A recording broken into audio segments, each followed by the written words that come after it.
Mendengar itu nambah sedih Bilal, karena sakit yang diderita Rasulullah berarti parah, sehingga tidak mampu memimpin sholat berjamaah. Jalanlah Bilal menuju masjid dalam keadaan sedih, karena manusia yang dicintainya sedang sakit. Begitu masuk ke dalam masjid, kata para sahabat, "Ya Bilal, mana Rasulullah?" Wahai para sahabat, ketahuilah, sesungguhnya Rasulullah sedang sakit, sehingga dia tidak mampu memimpin sholat berjamaah. Benarkah wahai Bilal? Benar wahai Abu Bakar? Benarkah wahai Bilal? Benar wahai Umar? Benar wahai sahabat yang lain? Kalau begitu bagaimana engkau wahai Abu Bakar? Kata baginda Nabi, engkau suruh mimpin sholat berjamaah. Kata Bilal, kata Abu Bakar, "Pak, mohon maaf Bilal, aku tidak mau. Aku tidak mau menggantikan Rasulullah, sedangkan Rasulullah masih ada di dunia ini. Ini adalah tugas yang mulia. Aku tidak akan pernah mampu untuk menjalankannya. Dan aku pun tidak kuat wahai Bilal, karena orang yang aku cintai sedang keadaan sakit." Tapi ini perintah Rasulullah wahai Abu Bakar. Tidak Bilal. Bingung Bu Bilal. Galau Bilal. Tapi Bilal waktu itu galau nggak buat status di WA. Akhirnya Bilal, Bu, datang lagi ke rumah Rasulullah. "Ya Fatimah, putri Rasulullah, aku sudah sampaikan kepada para sahabat agar bagaimana Abu Bakar menjadi pemimpin sholat subuh berjamaah, tapi dia tidak mau wahai Fatimah." Kenapa tidak mau? Dia tidak mau karena Rasulullah sedang sakit. Dia tidak mau karena Rasulullah masih ada di muka bumi ini. Mana mungkin dia menggantikannya? Ya sudah kalau gitu wahai Bilal, tunggu sebentar ya. Saya akan berbicara dulu dengan ayahku Muhammad. "Wahai ayahku Rasulullah," kata Fatimah, "Abu Bakar menolak untuk menjadi memimpin sholat berjamaah menggantikan engkau karena dia tidak sanggup." "Ya sudah wahai anakku Fatimah," kata Rasulullah, "kalau dia tidak sanggup, panggil beberapa orang sahabat untuk memapahku." Akhirnya kakang abah semua, manusia yang paling mulia tadi dipapah untuk memimpin sholat berjamaah.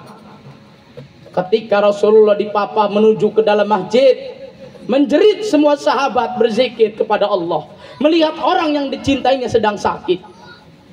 Akhirnya Rasulullah dalam keadaan sakit Kang, mimpin sholat berjamaah dengan para sahabat.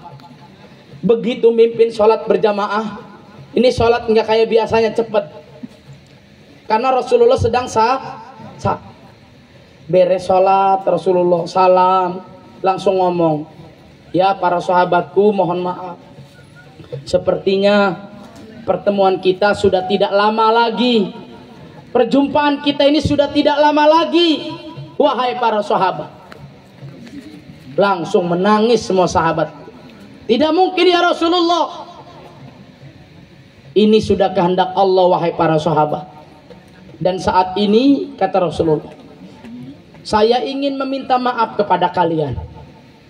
Kalau seandainya di waktu aku sedang sehat dahulu, di waktu aku sedang bergaul kepada kalian dahulu, ada sikap, ucapan, perbuatanku yang menyakiti hati kalian, sebelum aku menghadap Allah, aku meminta maaf. Dan kalau seandainya," kata Rasulullah, "Bu, kalau ada sikap aku yang menyakiti kalian, silahkan. Kalau ada yang mau membalas juga nggak apa-apa. Aku rela agar kalian ridho terhadapku, sehingga aku aman menghadap Allah Subhanahu wa Ta'ala." Sehingga pada saat itu pada diem Bu para sahabat Kang. Tapi tiba-tiba ada seorang sahabat yang tunjuk tangan Kang Bu. Kata Rasulullah, "Yang mau membalasku silahkan, pukul aku nggak apa-apa, agar aku aman menghadap Allah." Tiba-tiba pada saat itu ada sahabat Nabi yang bernama Ukasah. "Ya Rasulullah, Semua pada kaget nengok ke arah Ukasah. Aku ingin membalas engkau. Engkau ingin apa Ukasah? Ya Rasulullah, aku ingin memukul engkau. Silakan Ukasah. Geger para sahabat yang lain, Bu. Abu Bakar marah. Ukasah, apa-apaan kau ini? Sudah, Abu Bakar diam, kata Rasulullah. Bangun lagi Umar. Ukasah, jangan kau pukul Rasulullah. Rasulullah sedang sakit. Kalau kau memukul, pukul saja aku. Sudah, Umar diam, duduk. Tidak apa-apa Ukasah. Tapi ya Rasulullah, sudah biarin. Ukasah, apa yang akan kau lakukan? Ya Rasulullah, kata Ukasah, dulu ketika engkau ingin menaiki sebuah kuda, seekor kuda, ketika engkau naik kuda, tongkatmu itu ya Rasul mengenai tubuhku, kata Ukasah. Sakit ya Rasulullah, dan saat ini aku ingin memukulmu. Ya Ukasah, silahkan lakukan. Ini tongkatnya. Tongkatnya diberikan kepada Ukasah. Kata Ukasah, ya Rasulullah, aku akan memukulmu, silahkan. Tapi mohon maaf ya Rasulullah, ada apa lagi Ukasah? Ketika dahulu tongkatmu mengenai tubuhku, aku dalam keadaan tidak memakai baju. Terus buka bajumu ya Rasulullah. Suruh dibukakan. Ngelunjak nggak nih Ukasah coba? Akhirnya dibuka bajunya Rasulullah. Tubuh yang mulia itu dibuka bajunya. Nih separuh lagi. Ya Allah, luar biasa manusia mulia. Begitu sudah berdiri Rasulullah mengambil posisi, Ukasah mengangkat tongkatnya. Dan tongkat itu diayunkan ketika ingin dipukul mengenai tubuh Rasulullah. Ternyata tongkat tersebut dilepas oleh Ukasah, dilempar, dan Ukasah langsung memeluk baginda Nabi dan berkata, ya Rasulullah, mana mungkin aku memukul dirimu. Aku hanya ingin kulitku ini, orang yang banyak dosa ini, bersentuhan dengan tubuhmu ya Rasulullah. Kapan lagi aku bisa bersentuh denganmu ya Rasulullah, karena engkau akan menghadap Allah. Akhirnya pada saat itu semua menangis, Bu. Kata Rasulullah, para sahabat, kalau kalian ingin melihat manusia yang cerdik, nih lihat Ukasah nih. Dan orang yang kulitnya bersentuhan dengan tubuhku, dia tidak akan pernah masuk ke dalam neraka. Hebat nggak Ukasah ngakalinya kan? Pengen meluk Rasulullah ternyata. Ya sudah Ukasah. Akhirnya sudah, Bu. Ukasah sudah beres urusan. Rasulullah, Bu, langsung masuk ke dalam rumah lagi. Sakit udah lambah parah Kang. Ngomong sama Fatimah, ya Fatimah, ayah sudah sakit Fatimah. Kalau seandainya ada tamu yang datang, kata Rasulullah, Bu, katakan ya, ayah sudah tidak kuat lagi untuk menyambut tamu. Udah nggak ketahan sakitnya, Bu. Baginda Nabi orang yang mulia ini, orang yang sayang dengan kita. Akhirnya apa? Singkat cerita, ketika Rasulullah sedang istirahat, ada suara yang mengucapkan salam di depan rumah Rasulullah. Assalamualaikum ya Rasulullah. Waalaikumsalam. Akhirnya Fatimah langsung membuka pintu, Bu. Ternyata yang datang adalah seorang laki-laki yang Fatimah pun tidak tahu siapa laki-laki itu. Dan laki-laki itu berkata, ya Fatimah, mana baginda Nabi Muhammad SAW? Ada di dalam, aku ingin bertemu. Tidak wahai Tuan, ayahku sedang sakit dan tadi dia berpesan, dia sudah tidak sanggup lagi menerima tamunya. Tidak, aku datang ke sini, kata tamu tersebut, atas izin Allah. Begitu agak ngebentak, Fatimah ini rada ngedrop juga kah? Akhirnya laporan sama Rasulullah. Ya Rasulullah, ayahku, wahai ayahku, mohon maaf. Ada orang yang datang. Tidakkah kau sampaikan anakku? Sudah, tapi serem. Aku merinding ngelihatnya. Oh, kata Rasulullah, Engkau tahu tidak Fatimah? Siapa ya Rasulullah? Yang datang itu adalah malaikat maut. Malaikat yang akan memisahkan aku dengan orang-orang yang aku cintai, yang akan memisahkan aku dengan dunia ini. Menangis Fatimah. Tidak wahai ayahku. Tidak apa-apa Fatimah. Suruh masuk orang itu. Akhirnya malaikat Ijrail datang, Bu, menghadap Rasulullah dan berkata kepada Rasulullah, wahai baginda Nabi, mohon maaf aku mengganggu engkau. Ya, tidak ada apa-apa wahai malaikat Allah. Ada apa kau menemui aku? Kata malaikat, Bu, ya Rasulullah, aku datang ke sini untuk menjalankan perintah Allah, untuk mencabut nyawamu, karena sesungguhnya waktumu di dunia ini sudah habis. Tapi kata Allah, wahai Rasulullah, kalau seandainya engkau ingin diundur nggak apa-apa. Oh, nggak usah wahai malaikat. Kira-kira begitu. Kalau sudah waktunya, ambil nyawaku, cabut nyawaku wahai malaikat. Kata Rasulullah, Bu, siap, akan cabut nyawamu wahai Rasulullah.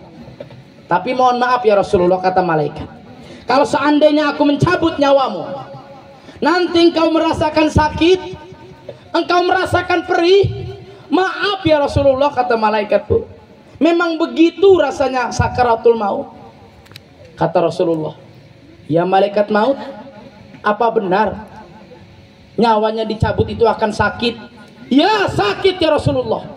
Tapi kan aku nabi. Walaupun kau nabi, tidakkah Allah meringankan? Sudah 70 kali Allah sudah meringankan, tapi tetap sakit ya Rasulullah.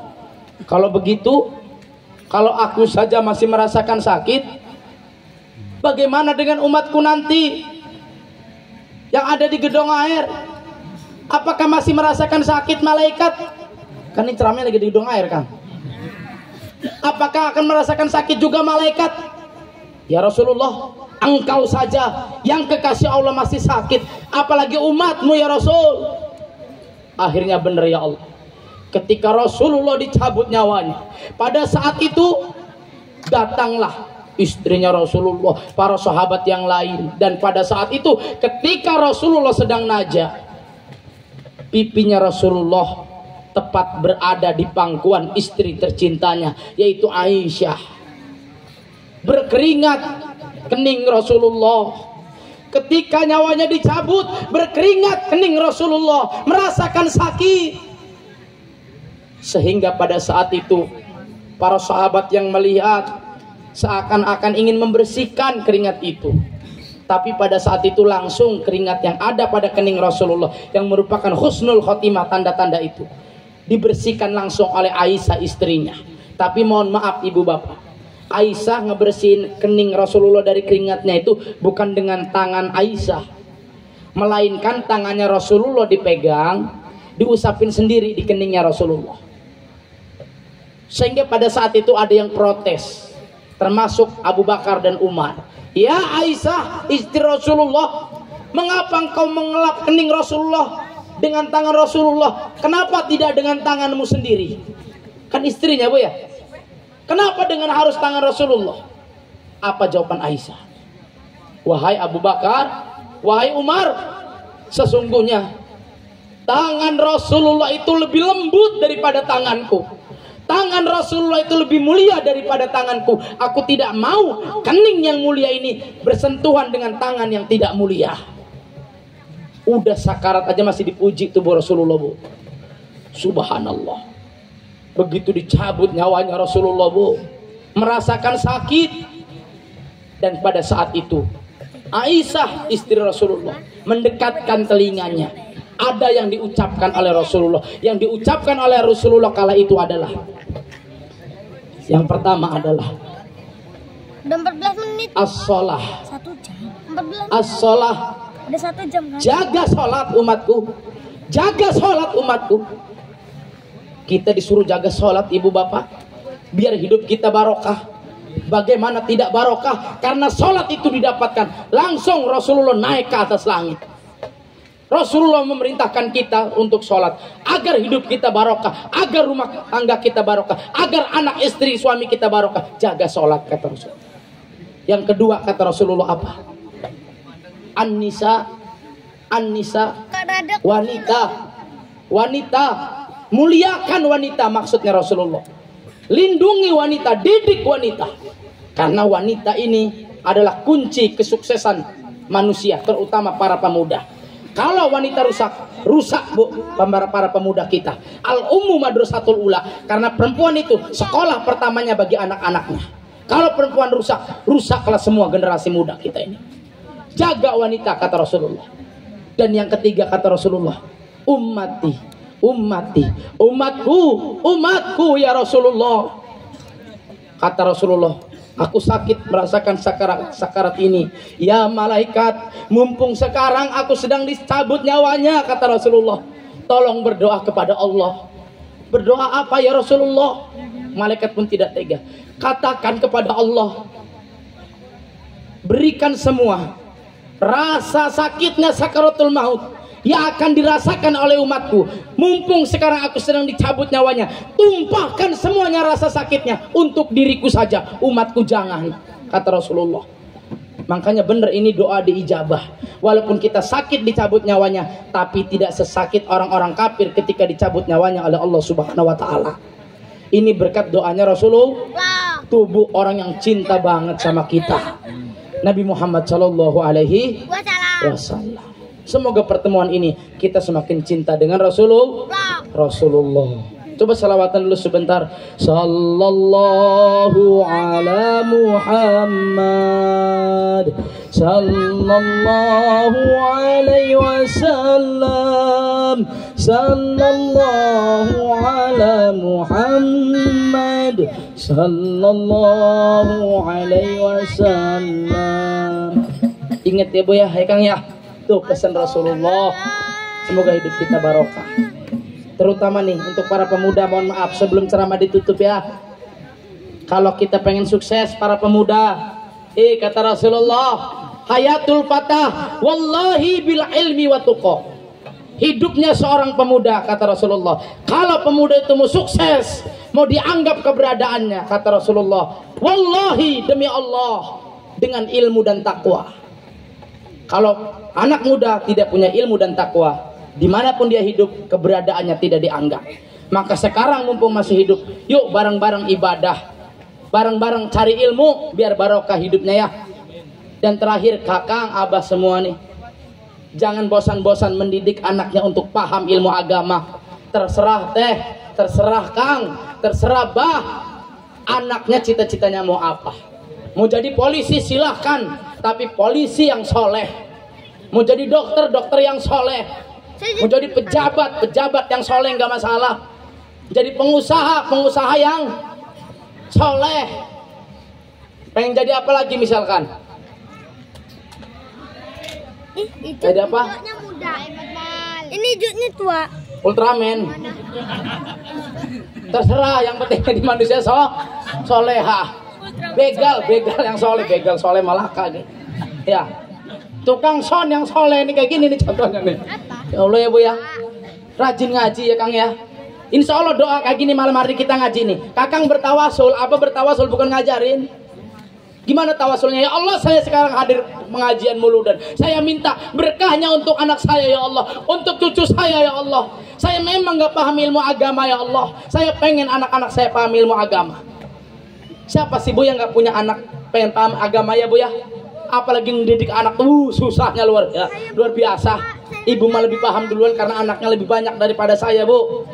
Makanya nih kakang kita, Kang Miftahudin, dia bukan ulama, dia bukan ustadz mungkin, tapi pengen anaknya paham ilmu agama, kan begitu Kang ya. Dan bukan Kang Miftahudin aja, saya yakin abah kakang semua pun sama cita-citanya. Ya alhamdulillah kalau kakang rajin ngaji mas, semoga apa? Walaupun kakang abah bukan ustadz, tapi karena kakang cinta dengan ilmu, nanti anaknya jadi ulama. Itu. Amin boleh kuat, tapi bukti nih geh. Itu Kang ya. Kakang abah semua, sebelum saya tutup ceramah ini terakhir nih kisah nih, biar kita ini semangat lah ngedidik anak kita. Kan ada perintah Kang. Perintahnya begini nih Bu. Kun aliman, jadilah engkau orang alim. Kan perintahnya begitu ya. Sering kita dengar nih hadis. Kita ini suruh jadi orang alim Kang, suruh jadi ulama. Mau gimana jadi ulamanya Tat? Saya udah terlanjur jadi begini. Ya sudah, yang kedua, au muta'alim, jadilah santri. Suruh mondok. Primen pengen mondok. Wah, anak uswake nih umah. Rabi urusan urung beres. Susah mau mondok Kang Ustad, umur sudah 40, 50, 35. Ya sudah nggak apa-apa kata Rasulullah. Kun aliman nggak bisa, au muta'aliman, au mustami'an, jadilah yang ketiga. Mustami, jadilah orang yang ngedenger, yang ngaji kuping seminggu sebalen, datang ke pengajian walaupun gak nulis, nggak ngapal, ngerongon nih be Ustad ngomong ngoceh tuh. Suruh datang, suruh Rasulullah. Atau nggak sempet juga Ustadz, saya jadi yang ketiga. Ngaji orang sempet, kita usaha baik, tiap bina kita ngurusi usaha. Ya walaupun usaha kita ganti juga sebenarnya, ngirim pulsa salah kirim baik, ya nggak apa-apa, nggak masalah. Tapi mohon maaf kalau nggak sempet ngaji, yang keempat kata Rasul masih ada, sakingnya nih, saking berkahnya ngaji.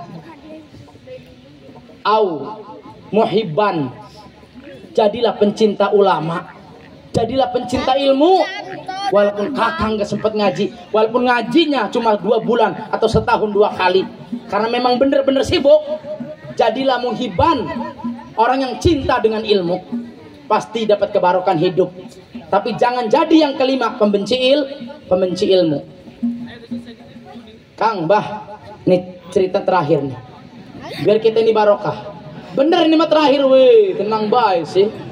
Kayaknya orang terima baik kayaknya gue ya.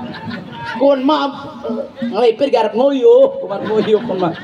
Berprasangka baik sih orang mah. Ya Kang ya. Kang, Bu, tahu Imam Ghazali? Tahu Imam Ghazali? Ini ulama hebat Kang. Pengarang kitab Ihya Ulumuddin. Siapa yang tidak kenal dengan Imam Ghazali? Tuh kitab Ihya Ulumuddin. Kalau kita jejerin tangan kita, rentangkan kiri dan kanan, belum beres tuh dijejerin kitabnya. Hebat bener kitab Ihya Ulumuddin itu, karangan Imam Ghazali. Dan Imam Ghazali itu punya adik Kang Bah. Adiknya hebat juga, namanya si Ahmad Basiroh, mata batinnya hebat. Adiknya si Imam Ghazali ini. Dan hebatnya Imam Ghazali ini Kakang dan adiknya, ternyata orang tuanya mah bukan ulama Kang. Ada sebuah cerita, ketika dahulu Imam Ghazali pengen sholat berjamaah. Sebelum sholat Imam Ghazali itu kesibukannya nulis kitab. Tapi kalau adiknya hobinya mau izoh hasanah, berceramah, tirakat gitu. Tapi kalau kakaknya Al Ghazali hobinya ngarang kitab. Ketika lagi ngarang kitab, tiba-tiba datanglah waktu sholat. Ketika pengen sholat berjamaah, ditegurlah sama Imam Ghazali ini sama adiknya yang bernama Ahmad. Ya kakakku, ayo ini sudah datang waktu sholat. Ayo kita sholat berjamaah. Siap? Silakan kakak, engkau jadi imam. Kakaknya alim juga. Begitu jadi sholat jadi imam berjamaah, tiba-tiba Kang, mohon maaf, adiknya yang bernama si Ahmad ini tiba-tiba mufarokoh dengan Imam Ghazali. Tiba-tiba mufarokoh, memutuskan berjamaah karena ada suatu hal. Akhirnya apa? Begitu mufarokoh, tiba-tiba beres sholat, ditanya Allah Imam Ghazali ini sama adiknya yang bernama si Ahmad tadi. Wahai kakakku, ketahuilah, ketika tadi aku sholat di belakangmu, aku tadi mufarokoh, tidak lagi berjamaah denganmu. Kenapa itu kau lakukan adikku? Karena sesungguhnya ketika tadi aku sholat di belakangmu, aku lihat itu di atas kepalamu sampai kakimu semuanya darah.